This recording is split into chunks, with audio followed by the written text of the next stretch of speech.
In today's video, I'm going to teach you how to add charts to a dashboard in Smartsheet. By the end, you'll know how to create a dashboard and add a chart that pulls live data from your sheets or reports so your team can see key metrics at a glance. Start on the Smartsheet homepage. From here, begin a new build by choosing the option to start a new project, program, or process. Smartsheet offers role-based templates, including options tailored for company management. If you already have a template that fits your workflow, you can select it to speed things up. For this walkthrough, I'll keep it simple and start from scratch so you can see the core steps clearly. Next, select a new workspace as your starting point. Workspaces help you organize related assets, sheets, reports, and dashboards under one roof with clean permissions. Pick Dashboard as the item you want to create, then continue by selecting Get Started. This opens the dashboard builder where you'll add and arrange widgets. To visualize your data, add a chart widget. You'll see an option to add data. Click Add Data to connect the chart to its source.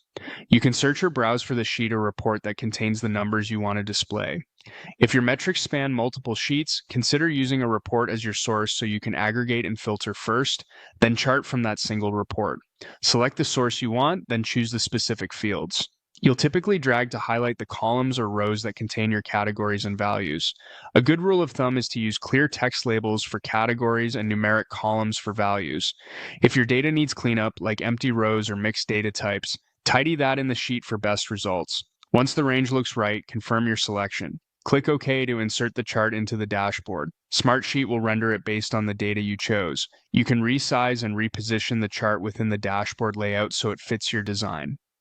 If you want to adjust the chart later, such as changing the chart style, swapping the data range, or tweaking labels, you can open the widget settings at any time without rebuilding from scratch.